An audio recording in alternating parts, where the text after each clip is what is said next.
Assalamualaikum warahmatullahi wabarakatuh.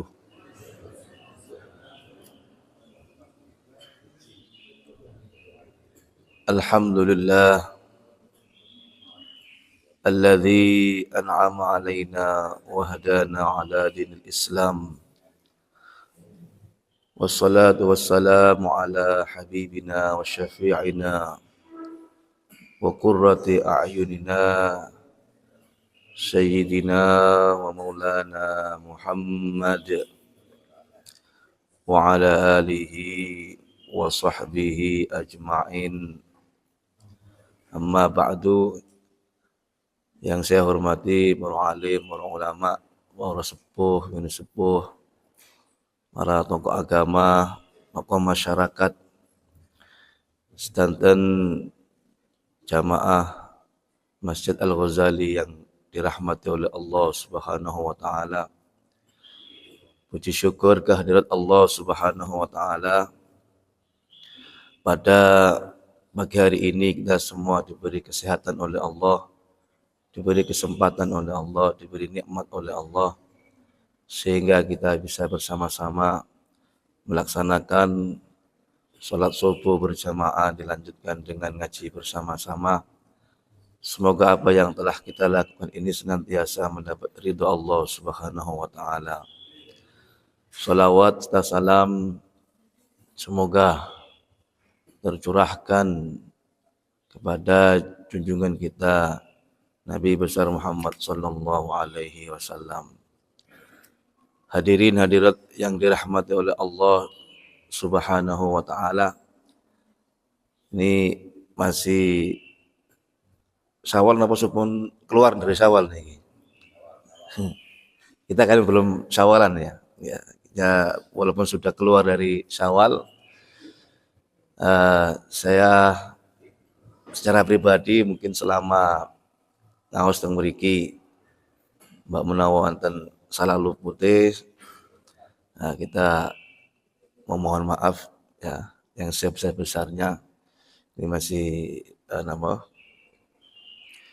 berhalal bihalal sebentar, karena memang halal bihalal ini merupakan tradisinya mbah-mbah kita semuanya, para leluhur kita, para pendiri bangsa ini, dalam rangka untuk berkumpul-kumpul dan untuk saling memaafkan. Itu cirinya halal bihalal itu begitu. Jadi berkumpul-kumpul, lalu di situ ada saling memaafkan, bersalam-salaman, itu adalah cirinya halal bihalal.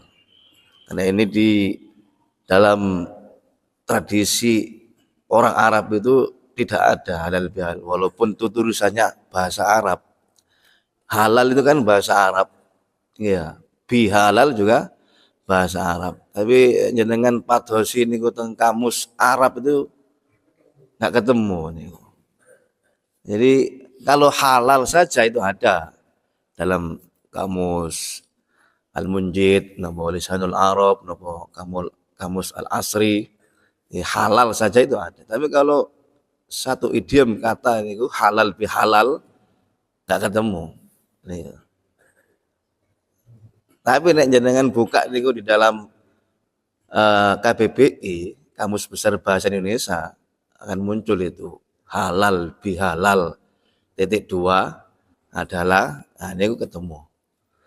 Makanya tidak, ciri khasnya orang Indonesia itu, ya ini setelah puasa di bulan Syawal itu ada kegiatan halal bihalal itu, ya dalam rangka memang di situ ada perkumpulan, lalu di situ saling bermaaf-maafan, bersalam-salaman.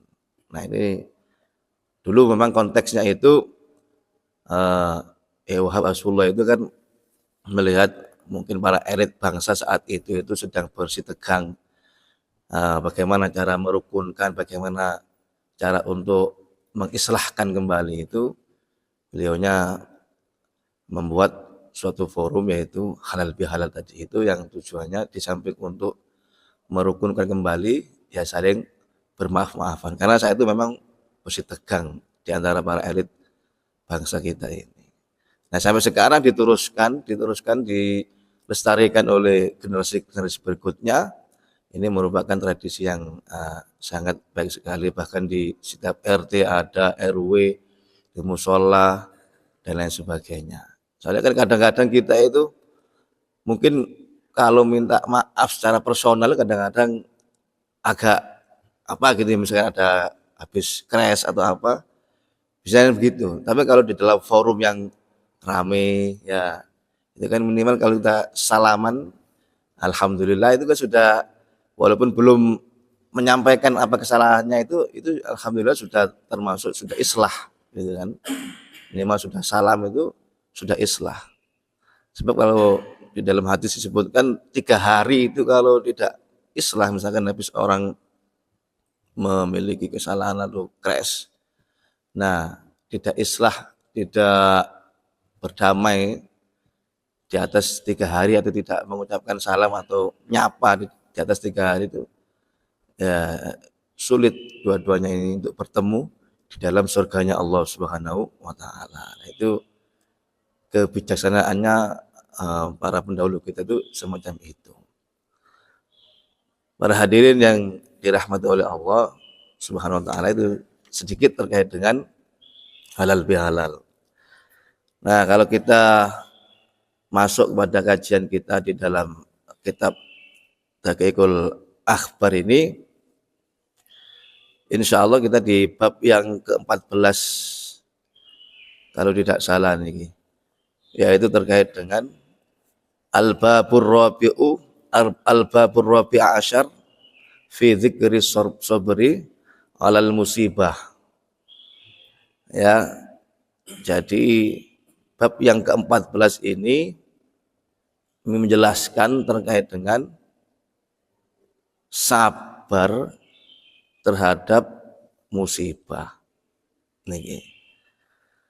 Wa ruwiya an Ibnu Abbas radhiyallahu anhu annahu qala alaihi salam awwalu ma kutiba bil qalami fil lauhil mahfudzi bi amrillahi ta'ala inni anallahu la ilaha illa ana. Bahwa pertama kali yang ditulis bil qalami dengan menggunakan pena fil lauhil mahfudz, di lauh mahfudz itu bi amrillahi atas perintah Allah, apa yang tertulis pertama kali di lauh mahfudz itu yaitu kalimat inni anallahu la ilaha illa ana, yaitu tulisan inni anallah. Inni sak temene ingsun, ana utawi ingsun iku Allahu Gusti Allah, la ilaha illa ana, tiada Tuhan selain saya. Itu di dalam lauh mahfudz itu di situ disebutkan. Jadi sesungguhnya saya, kata Allah itu ya, adalah Tuhan yang tiada Tuhan selain saya. Itu tertulis di lauh mahfudz pertama kali, sebelum tulisan rezekinya seseorang, sebelum tulisan jodohnya seseorang, sebelum tulisan kapan ajalnya seseorang dan lain sebagainya, itu pertama kali yang tertulis adalah la ilaha illallah. Berarti kalimat tauhid yang pertama kali yang ada di dalam lauh mahfudz itu, sebelum ada yang lainnya. Muhammadun abdi wa rasuli wa khairati min khalqi. Muhammad adalah hambaku, wa rasuli dan utusanku, wa khairati dan pilihanku, min khalqi dari makhluk-makhlukku. Man istaslama liqadai, ini tulisannya tulisan itu.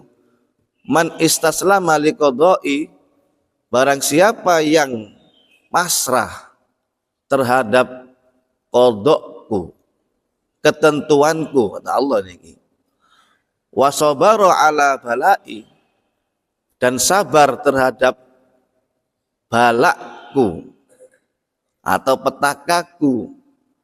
Wa syakara li na'mai, lalu dia bersyukur terhadap nikmatku aktubuhu siddiqan, maka aku tulis dia termasuk golongan orang-orang yang siddiq alias jujur alias tulus.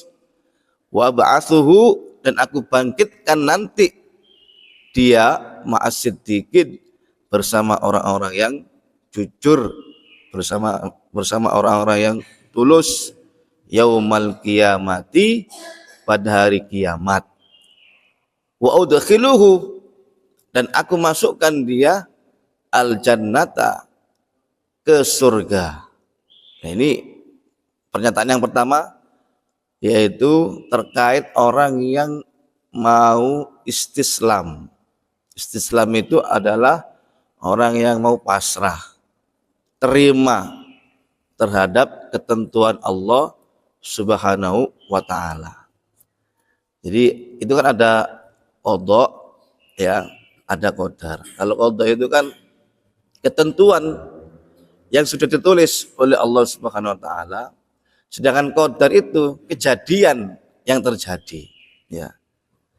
Jadi ketentuan yang sudah ditulis kita tidak tahu, ya, bahwa kita itu nanti rezekinya sekian, kemudian ajalnya sekian, meninggalnya dalam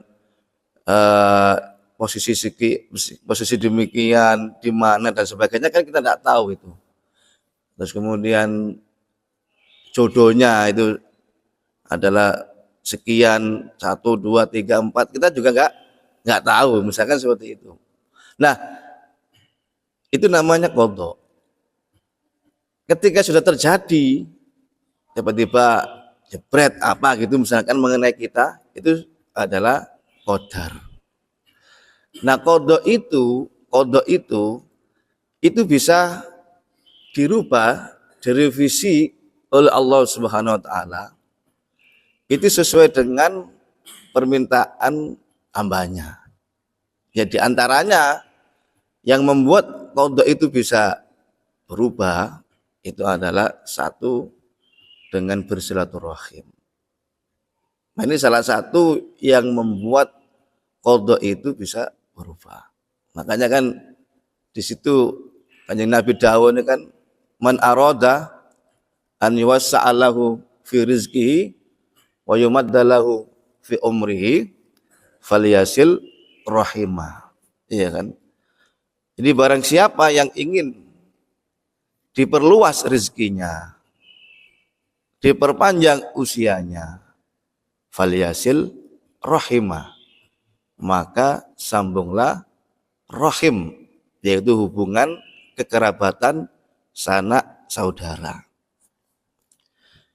Itu dalam rangka untuk merevisi qadha yang sudah ditentukan.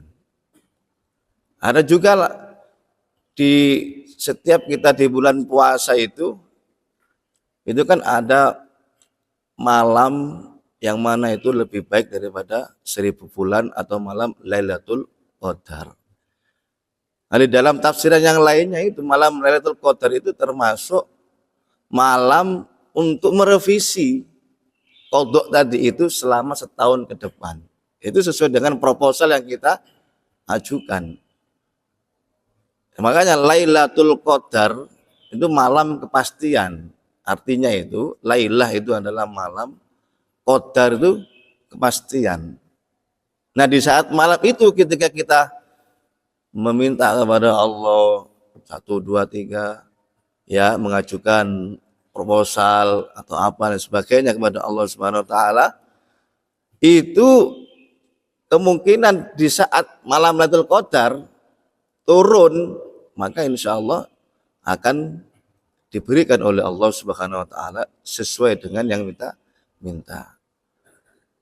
Nah, itu memang ada upaya kita ini untuk berusaha dalam rangka untuk merevisi, ya, qadha kita.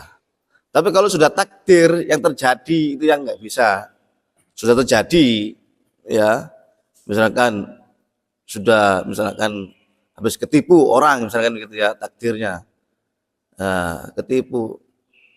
kita minta revisi atau ini gimana ini sudah ketipu sekian miliar, tolong dikembalikan keadaan saya seperti yang sebelumnya, maksudnya itu balik lagi, diputar waktunya gitu loh. Nggak bisa kalau itu sudah, karena sudah takdir, diputar lagi waktunya, dia nggak mau saya keadaan seperti ini, ya gitu nggak bisa. Ya saya nggak mau ketipu, nah itu juga nggak bisa, karena sudah takdir. Nah ya bisanya meminta takdir yang lebih baik lagi, itu bisa memohon kepada Allah agar barangkali ada takdir yang semacam ini, itu direvisi lagi, dimohonkan kepada Allah Subhanahu wa taala, itu masih bisa. Tapi kalau minta untuk dikembalikan waktunya seperti sebelumnya biar gak kena tipu, itu ya gak bisa. Itu sudah takdir atau kepastian yang sudah terjadi. Nah, kembali lagi tadi itu bahwa memang kita itu ada ruang-ruang untuk usaha, ya, ada ruang-ruang untuk upaya. Nah, sekalipun kodok itu sudah ditulis, ya, tapi memang ada ruang upaya untuk merevisi kodok itu. Karena kita tidak tahu kan, ya, kodok kita itu seperti apa kan kita tidak tahu. Ya, ketentuan yang sudah ditulis di Lauh Mahfud itu kan dia tidak tahu. Kalau tahu, orang bisa jadi tambah semangat, orang bisa jadi tambah nggak semangat. Ketika sudah diberitahu kodoknya itu, ketentuannya, fulan, nanti sampai itu rezekinya tahun sekian itu sekian sekian sekian, banyak misalkan begitu, sekian miliar. Jadi sudah tahu, ya berarti kan nggak usah keras-keras lah kerja, santai aja, sudah pasti kelihatan saya nanti lewatnya rezeki saya itu cairnya begini, usahanya begini, dan begini dan sebagainya, sudah tahu. Saya nggak usah mikir-mikir yang aneh-aneh. Nanti kan menjadi malas. Nah, atau si fulan nanti sampai itu meninggalnya adalah detik ini, jam ini, dan ini. Akhirnya dia tobat mengejar ajal tadi itu supaya tidak sampai su'ul khotimah. Ya, semangatnya luar biasa. Semua ditinggalkan, urusan-urusan dunia ditinggalkan, jadi semangat dan sebagainya. Itu kalau sudah diberitahu, ya itu nanti efeknya. Makanya dirahasiakan itu dalam rangka kita ini supaya semangat di dalam mengejar atau berusaha yang terbaik. Nah, makanya ada upaya-upaya silaturahim, ya, itu salah satu bentuk dalam rangka untuk merubah atau merevisi kodok yang sudah ditentukan oleh Allah Subhanahu wa taala. Silaturahim itu ya artinya kan begini. Silah itu kan menyambung. Ya, wasala yasilu silatan, gitu kan dalam bahasa Arab kan begitu. Wasala yasilu silatan. Ya, fahuwa wasilun wa dzaka mausulun sil latasil mausilun misolun. Jadi artinya menyambung. Menyambung apa? Ar-Rahim. Rahim itu apa sih? Rahim itu kan wadah, ya. Wadah dari satu keturunan namanya rahim. Ya, wadah kasih sayang dalam hal ini ya. Rahim ini kan wadah. Banyak orang kan dilahirkan melalui rahim. Berarti rahim itu adalah orang-orang yang berasal dalam satu wadah. Ya, kerabat. Ya, itu namanya rahim. Rahim, kerabat sanak. Makanya setiap apapun itu ya yang diutamakan, misalkan sedekah ataupun bantuan, pertolongan dan sebagainya dalam hal kemanusiaan, yang diutamakan itu adalah kerabat terdekat. Itu yang diutamakan. Ya. Jadi kerabat yang masih ada hubungan sanak famili, ya, yang terdekat. Itu yang diutamakan. Kemudian setelah itu baru tetangga, setelah itu baru teman, ya. Itu urutannya begitu. Jadi yang paling penting itu adalah kerabat dulu. Untuk tadi itu dalam rangka kalau memang putus bisa menyambung, kalau sudah sambung itu mempererat hubungan silaturahim. Nah, kata silaturahim ini memang pekerjaan yang sangat berat. Silah itu kan menyambung. Sudah putus, ini kan orang ketika nyambung itu kan susah. Lebih susah menyambung daripada mempererat. Kan ya. Jadi lebih susah menyambung daripada mempererat. Makanya di situ konsekuensinya besar sekali. Diperluas rezekinya, diperpanjang umurnya. Karena apa? Karena pekerjaannya ini berat, menyambung. Kalau yang sudah sambung tinggal mempererat, itu lebih mudah daripada yang putus del lalu disambung, ini yang pekerjaannya sulit. Makanya di dalam kitab Ihya disebutkan al-waslu laisa bil mukafi. Orang yang menyambung itu adalah orang yang memberikan sepadan. Itu bukan menyambung, ya. Walakinnal wasila, akan tapi orang yang menyambung adalah alladzi wasalah man qata'aka, orang menyambung yang telah memutus, ya kan, wa a'ta man harumaka, dan memberi orang yang telah tidak memberi lagi, lalu kita ngawali untuk memberi, itu namanya nyambung. Tapi kalau kita dikasih lalu kita balas kasih, itu namanya mukafaah. Mukafaah itu bukan menyambung, ya, itu hanya balas saja, balas budi namanya itu. Itu namanya mukafaah, bukan menyambung. Kenapa? Karena ya wis wajar, api diapii kan gitu ya, kasih dikasihi, kemudian apa, berkunjung ya dikunjungi, dibales. Nah itu bukan menyambung, ya. Nah ini al-wasilu laisa bil mukafi. Jadi menyambung itu bukan adalah memberikan sepadan, bukan apa tadi itu, kalau ngeteri ya diteri gitu. Menyambung itu bukan itu. Tapi apa? Menyambung itu adalah ketika ada orang memutus lama tidak silaturahim, atau lama tidak apa, lalu kita sambang. Nah, itu namanya menyambung. Atau lama putus karena mungkin urusan dunia